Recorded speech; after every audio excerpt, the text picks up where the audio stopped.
4세기의 신학자 어거스틴은 젊은 시절 오랜 방황을 하며 어머니의 속을 많이 태웠습니다. 그 긴 방황을 끝내고 자신의 삶을 돌아보며 참회하는 마음으로 고백록에서 이렇게 적었습니다. 주님은 우리를 당신을 위해 만드셨으므로 우리 마음은 당신 안에서 안식을 얻기까지 쉬지 못합니다. 짧은 한 문장입니다. 그러나 이 문장이 오늘 본문의 말씀을 담고 있습니다.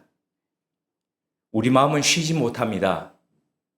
무언가를 향해서 늘 끊임없이 움직입니다. 문제는 무엇을 위해서, 무엇을 향해서 움직이고 있느냐입니다. 목회하면서 이렇게 말씀하시는 분들을 많이 만났습니다. 교회를 오래도록 다녔습니다. 성경 통독도 여러 차례 했습니다. 교회 봉사도 빠지지 않습니다. 그런데 스스로 이런 고백을 하십니다. 저는 왜 이럴까요? 믿음이 자라지 않는 것 같습니다. 10년 전이나 지금이나 비슷합니다. 반대로 신앙을 가진 지 얼마 되지 않은 사람이 있습니다. 그런데도 눈에 띄게 변화를 보입니다. 말씀을 대하는 태도가 다릅니다. 기도가 다르고 사람을 대하는 방식도 달라집니다. 이 두 사람의 차이가 어디에 있을까요? 신앙의 연수에 있을까요? 그렇지 않습니다.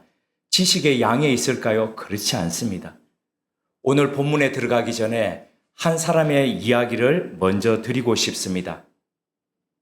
고든 맥도날드라는 사람입니다. 목회자이고 신학자입니다. 베스트셀러를 썼던 사람입니다.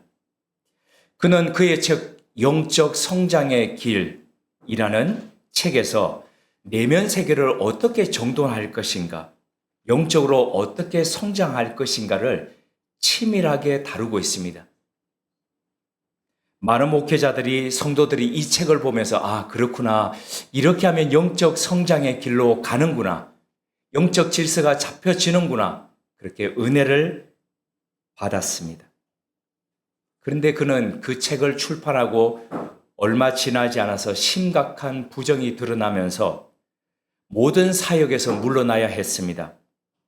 내면 세계를 정돈하라고 가르쳤던 사람이 자신의 내면 세계에서 무너졌던 것이죠. 그것도 그가 가장 강조했던 그 자리에서 말입니다. 이 사실을 들으면서 어떤 생각이 드십니까? 그가 가르쳤던 것이 가짜인가?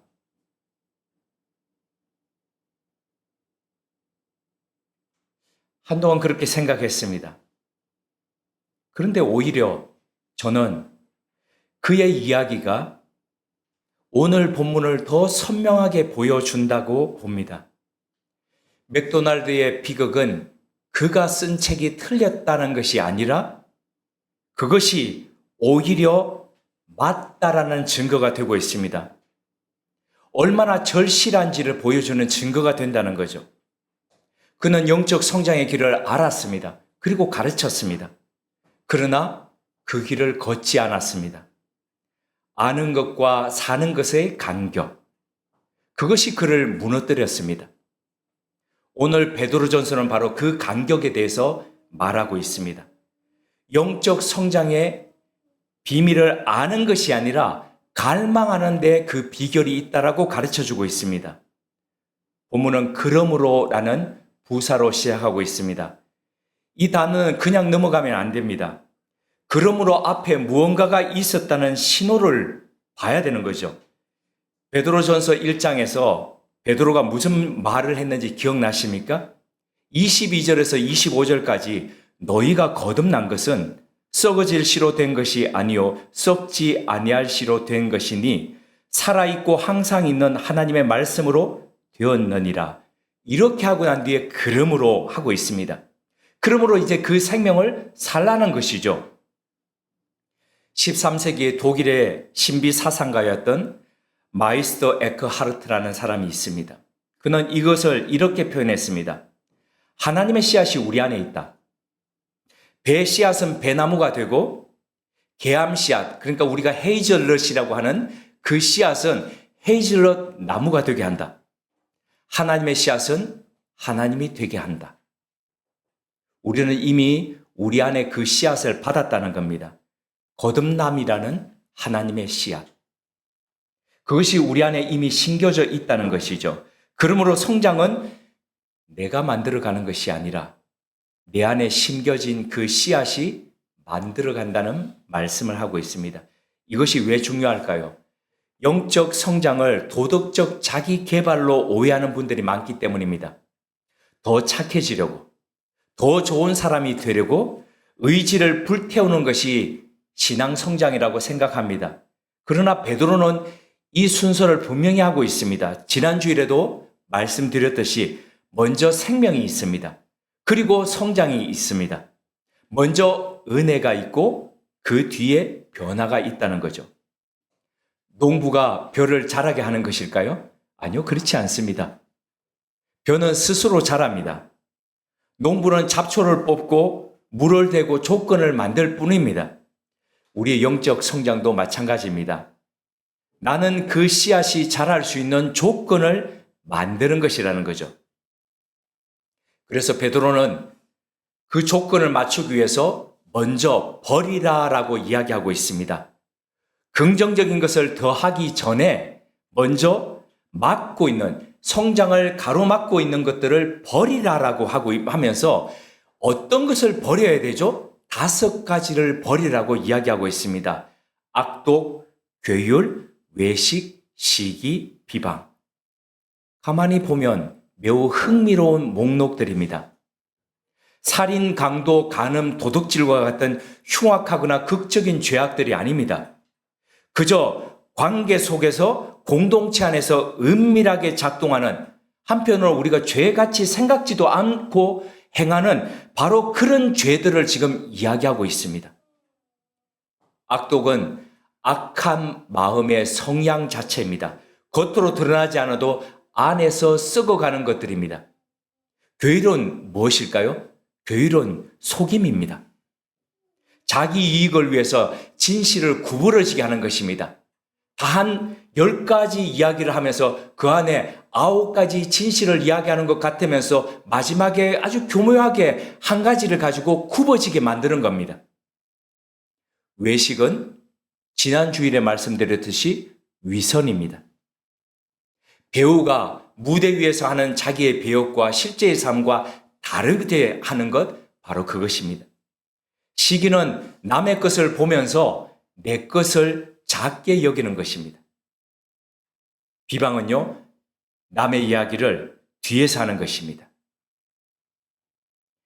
흔히 내면 세계를 정원에 비유하곤 합니다. 가꾸지 않으면 잡초가 스스로 자라나는 정원입니다. 오늘 본문에서 사도 베드로는 악독, 괴율, 외식, 시기, 비방이라는 이것을 얘기하면서 결심하고 결단하지 않더라도 우리 내면 안에서 관리하지 않으면 그냥 스스로 자라는 이런 잡초가 있다라고 이야기하고 있습니다. 뽑아내지 않더라도, 걸음주지 않더라도 우리 내면 전체를 덮는 것이죠. 그 잡초가 우거진 토양에는 아무리 좋은 씨앗을 뿌리더라도 결코 나지 않습니다. 15세기의 수도자였던 토마스 아 캠피스는 그리스도를 본받아라는 책에서 이렇게 표현했습니다. 삼위일체에 대해 깊은 논의를 한다 한들 겸손이 없다면 그것이 삼위일체를 기쁘게 하겠는가? 지식을 바라는 것은 인간의 본능이다. 그러나 하나님에 대한 경외 없는 지식이 무슨 유익이 있는가? 하늘의 운행을 계산하면서 자기 영혼을 모르는 사람은 어리석다. 주님도 그런 말씀을 하셨죠. 아침에 동력을 바라보면서 노을이 낍니다. 그러면 오늘 흐리겠구나. 저녁 서쪽 하늘을 바라보면서 노을이 붉습니다. 내일은 맑겠구나. 너희들이 하늘의 기운들은 그렇게 분간하면서 어떻게 영적인 것들은 돌아보지 않느냐? 영적 성장의 원리를 알면서도 자기 영혼의 실제의 상태에 대해서는 보지 못하는 사람들이 있습니다. 가르침과 삶 사이의 간격, 지식과 경외함의 사이의 간격, 그 간격이 바로 이 5가지 잡초가 번식하고 성장하도록 하는 토양이 된다는 겁니다. 그렇다면 어떻게 하면 될까요? 베드로는 버리라라고 이야기하고 있습니다. 이 버리라는 동사는 원래의 옷을 벗어 던지는 겁니다. 우리가 입고 있는 이 원래의 옷을 어떻게 하면 벗어 던질 수 있을까요? 다른 입을 옷이 있을 때에 벗어 던질 수 있습니다. 무엇이 그 다른 옷일까요? 바로 다음 절이 답합니다. 신령한 젖을 사모하라. 말씀에 깊이 젖어들 때에 마음의 우선순위가 바뀐다는 거죠. 채워지면 흘러넘치고 흘러넘치면 다른 것들을 밀어낸다는 겁니다. 이게 바로 본문의 핵심입니다. 갓난 아이들이 순전하고 신령한 젖을 사모하듯이 그렇게 사모하라는 겁니다. 13세기 페르시아의 시인이자 신비주의자 루미가 있었습니다. 지금의 페르시안이니까 이란 지역에 살았겠죠. 그러다가 몽골이 침략해 오니까 떠밀려가지고 지금의 튀르키예 지역, 터키 지역까지 이주를 해서 살았습니다. 그곳에서 깊은 신앙의 체험들을 하면서 그는 마스납이라고 이름 지어진 대서사시를 지었습니다. 거기에서 갈대피리의 이미지를 가지고 이렇게 표현했습니다. 갈대피리의 소리를 들으라. 이별의 이야기를 들으라. 갈대밭에서 잘려나온 이후로 남자도 여자도 나의 울음소리에 함께 울었다. 근원에서 멀어진 자는 누구나 다 그 하빌의 때를 찾아 헤맨다. 루미에게 있어서 갈대피리의 이 울음은 영혼의 근원으로부터 분리된 존재론적인 울부짖음이었습니다. 갈대를 잘라서 마치 우리의 어린 시절로 표현하자면 버들가지에서 잘라서 버들피리를 부릅니다. 버드나무 원줄기에서부터 잘려져 나와서 하는 그 울음소리는 근원에서부터 떨어져 나온 자의 절규라는 겁니다. 전통은 다르지만 그 울음의 언어는 놀랍도록 베드로의 언어와 닮아 있습니다. 갈망은 우리가 만들어내는 것이 아닙니다. 근원에서 잘라져 나온 존재의 본능적인 울음이라는 거죠. 우리가 하나님을 사모하는 것은 어떤 의미에서 우리 안에 새겨진 본성이 하나님의 본성에 떨어져 나왔을 때의 그 울부짖음, 갈망이라는 거죠. 그리고 루미는 또 이렇게 말합니다.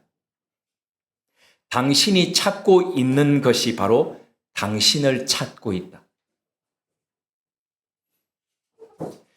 조금 더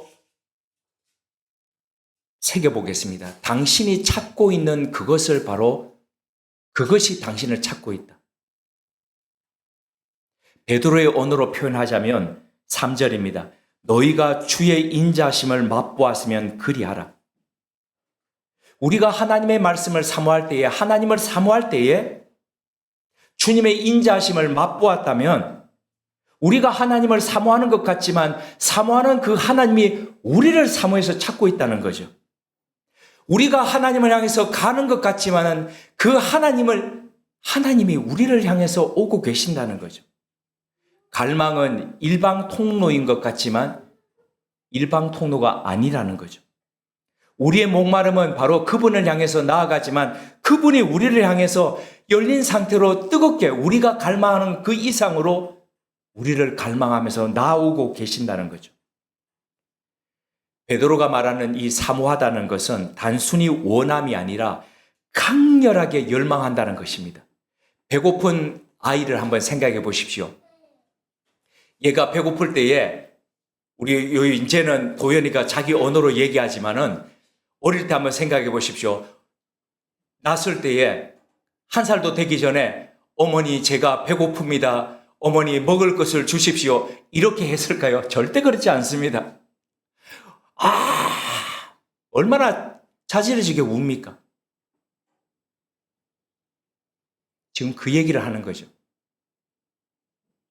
내 안에서부터의 채워지지 않는 그곳으로 간절하게 울부짖는 것, 그 배고픔은 아무도 참을 수가 없죠. 온 힘을 다해서 저절 향해서 고개를 들고 손을 뻗치면서 울부짖는 것, 그것이 바로 갈망이라고 이야기하고 있습니다. 지난 금요일 아침 일찍 가까이 지내던 심혈관 센터 그 심혈관 전문의가 저를 호출했습니다. 그리고 가서 검사를 하고 난 뒤에 저한테 이렇게 얘기했습니다. 매일 1시간씩 뛰세요. 만약에 그걸 못 채웠다 그러면 어쨌든 간에 일주일에 그걸 다 채우고서라도 일주일이 지나가도록 하라고 강력한 권고를 받았습니다. 그래서 토요일 새벽에 6시 10분에 출근을 해가지고 6시 15분에 옷을 갈아입고 양재천으로 1시간을 뛰기 위해서 나갔습니다. 새벽인데도 남녀노소 가리지 않고 뛰고 있었습니다. 그 텀에 섞여가지고 제가 뛰기 시작했습니다. 그런데 놀라운 것은요, 몇 발자국 뛰지 못해가지고 제가 헉헉거리고 있더라는 겁니다. 너무 힘들었습니다. 숨이 막 여기까지 올라오는 겁니다. 그렇게 제가 100m 달리듯이 뛴 것도 아닌데 늘 제 기억 속에는 이런 모습이 있습니다. 이래봬도 내가 강원도 전방에서 최전방에서 수색대 소대장을 했는데 완전군장을 하고 호각을 입에까지 물고 그러면서 그렇게까지 내가 10km를 내가 완주했던 사람인데 그런 자신감요. 그런데 현재의 상태와 마주하니까 현타가 왔습니다. 그 새벽에 제가 헉헉거리면서 둘러보니까 나이가 저보다도 몇십 년이 더 많은 분들이나 아니면 심지어 여성분들조차도요, 저보다도 가볍게 얼마나 잘 뛰는지. 왜 그랬을까요? 지난 2년 동안 뛰는 것, 심지어 걷는 것조차도 제대로 한 적이 없었기 때문입니다. 운동해야 된다는 것을 알면서도 불구하고 여러 들었음에도 불구하고 피곤하다고 시간 없다고 그런 핑계로 하지 않았기 때문입니다. 알면서도 하지 않은 결과가 근력은 사라지고 폐활량은 쪼그라들어가지고 국가건강검진 가가지고 후 불어보세요. 그런데 후 하니까 제대로 안 되니까 더 불어보세요. 후. 그러니까 그 결과가 가서 폐 전문 병원에서 제대로 검사 받아보세요. 제가 내 상태가 이렇게 망가졌구나 라는 것을 느끼면서 오늘 본문 말씀과 묵상할 때에 그런 생각이 들었습니다. 아, 그렇지. 영적 성장의 길도 그런데 무너지는 사람들, 성장하지 못하는 사람들이 대부분 몰라서가 아닌데 알면서도 걷기를 멈추기 때문에 몸의 이 근력 운동이 멈추는 순간부터 쇠해지듯이 영혼의 갈망도 사모하기를 멈추는 그 순간부터 호흡이 가빠지고 시들어 가는데 알면서도 하지 않았기 때문에 알면서도 핑계대면서 그것을 걷지 않았기 때문인데 이런 것이 바로 베드로가 3절에서 말하는 것과 연결됩니다. 너희가 주의 인자하심을 맛보았으면 그리하라. 맛보다라는 것은 과거형이죠. 과거형. 이미 예전에 경험했다는 겁니다. 그러면 그 경험했던 것을 또 올리면서 맛보았으면 갈망을 놓치지 말아야 된다는 겁니다. 한번 맛봤던 음식은 다시 먹고 싶습니다. 아, 그게 좋은 것이면요. 가끔씩 몸이 막 너무 아프고 피곤할 때에 소울푸드라는 게 떠오릅니다. 어머니께서 해주시던 그 소고기 묵국. 막 이게 떠오릅니다. 그래서 가게에 잘하는 데가 있다고 해서 갔더니, 에이, 우리 어머니보다 한 10배는 못하네. 그런 생각이 들어서 가끔 어머니께, 어머니 집에 내려가면 그거 해주십시오. 그래서 그거 냉동실에 넣어놓고 가끔 몸이 안 좋고 그럴 때에 먹고 하던 기억이 납니다. 너희가 주의 인자심을 맛보았으면 그리하라. 한번 맛본 그것을 잊지 않기 위해서 다시 갈망하고 갈망하는 것. 혹시 말씀 앞에서 눈물 흘렸던 순간이 있습니까? 기도하다가 하나님의 임재를 강하게 느꼈던 적이 있습니까?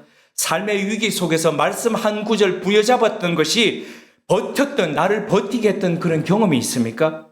그게 바로 맛봄입니다. 하나님, 나를 일으켜 주십시오. 하나님, 이 말씀이 나를 세워 주십시오. 갈망이 식어 있다고 여기는 분들께 이렇게 제안드리고 싶습니다. 처음으로 되돌아가십시오. 하나님이 나를 만나셨고 하나님이 나를 만져주셨던 바로 그때의 그 경험, 기도가 처음 응답되어서 너무너무 감격했던 그때의 기억, 거기서부터 다시 시작해야 됩니다. 갈망은 내가 만드는 것이 아닙니다. 그 기억 속으로, 그때의 은혜의 기억 속으로 돌아가는 겁니다. 영성학을 가르쳐줬던 저의 교수님은 그런 얘기를 했습니다. 그게 바로 성소다. 성전이라는 거죠. 내가 하나님을 깊이 체험했던 그곳으로 다시 들어가서 그 하나님의 은혜 안으로 다시 접어드는 것. 은혜의 기억 속에서부터 자연스럽게 다시 하나님을 만나는 것. 순령하고 순전한 젖을 사모하라 할 때에 순전하리라는 것은 섞이지 않은 불순물이 없는 이런 뜻이죠. 앞에서 버리라고 했던 괴율, 속임수 이런 것들을 버리고 거르고 그러다 보면 순전하게 되는 거죠. 말씀은 거짓이 없습니다. 진실함입니다. 신령한 그 젖, 그 하나님의 말씀을 사모하면서 가라는 거죠. 오늘 본문 말씀 한번 정리해 보겠습니다. 영적 성장의 비결이라고 하면서 그 길에 대해서 베드로는 세 가지를 얘기합니다. 첫째, 뿌리를 기억하라는 거죠. 하나님의 씨앗이 우리 안에 이미 들어와 있다는 겁니다. 생명이 거기서부터 발화하고 거기서부터 자란다는 거죠. 내 의지가 성장을 만드는 것이 아니라 하나님의 씨앗이 이미 들어와 있다는 겁니다. 그런데 두 번째, 토양을 관리하라는 겁니다. 악독, 속임, 위선, 시기, 비방 이런 것들이 토양을 오염시키고 있다는 겁니다. 지식이 많아도 영적 실제를 보지 못하면 말씀이 채워지지 않는다는 거죠. 이것들이 쭉 뿌리를 내리고 자라지 못하도록 막는다는 겁니다. 세 번째입니다. 갈망을 회복하라는 거죠. 배고픈 아이가 젖을 사모하듯이 말씀을 사모하라는 겁니다. 그 갈망의 씨앗이 우리 안에 불씨가 있다는 겁니다. 다시 그때로 돌아가서 갈망하면서 가라는 거죠. 14세기 영국의 신비주의자였던 노리치의 줄리안이라는 사람이 있습니다. 줄리안이라는 게 아마 본명은 아니었던 것 같고요. 그가 머물렀던 그 수도원, 폐쇄 수도원이라고 그러죠. 닫고 그 안에서부터 영성 수련하면서 지냈는데 거기가 바로 줄리안 교회였습니다. 그가 하나님 사랑의 계시라는 것을 통해서 이런 말씀을 남겼습니다. 그분은 말씀하시지 않았다. 어떤 말씀을 하시지 않았냐면 너는 시험을 받지 않을 것이다. 수고하지 않을 것이다. 고통당하지 않을 것이다. 이렇게 말씀하시지 않았다는 겁니다. 다만 이렇게 말씀하셨다. 너는 이기지 못하지 않을 것이다. 영어식 표현인데요. 이렇게 부정을 하면서 강하게 긍정하고 있죠. 너는 이기지 못하지 않을 것이다.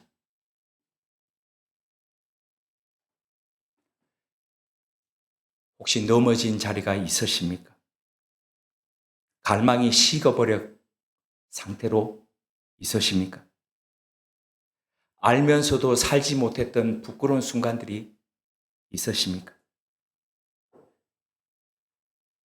저는 지난 금요일 양재천에서 그 사실을 제 몸으로 확인했습니다. 아무리 내가 과거에 완전군장을 하고 10km를 그렇게 누구보다도 잘 뛰었다고 그렇게 기억은 가지고 있지만 불과 2년 동안 제대로 운동하지 못한 그 상태를 보니까 엉망이 되어 있다는 겁니다. 아는 것과 사는 것은 너무나도 다릅니다. 그런데 베드로는 그 자리에서 우리를 정죄하지 않습니다. 그저 권면합니다. 주의 인자하심을 맛보았으면 그리하라. 그 맛을 기억하고 있다면 그것으로 충분합니다. 다시 시작할 수 있습니다. 다시 갈망하면 됩니다. 우리의 마음이 하나님 앞에서 안식을 얻기까지 쉬지 못한다면 그 불안함을 하나님을 향한 갈망으로 되돌리면 됩니다. 그 갈망이 우리를 다시 자라게 할 겁니다. 왜요? 우리가 갈망하고 우리가 찾는 그 이상으로 하나님이 우리를 갈망하시고 하나님이 우리를 향해서 나아오고 계시기 때문입니다. 함께 기도드리겠습니다. 주님, 우리 안에 심겨진 생명이 있음을 감사합니다. 알면서도 살지 못했던 간격을 고백합니다. 오늘 다시 처음 주님의 인자하심을 맛보았던 그 기억 앞에 서게 하시고 그 기억에서 새로운 갈망이 일어나게 하옵소서. 갓난아기처럼 순전하게 말씀 앞에 다시 나아가는 저희가 되게 하옵소서. 예수님의 이름으로 기도드립니다. 아멘.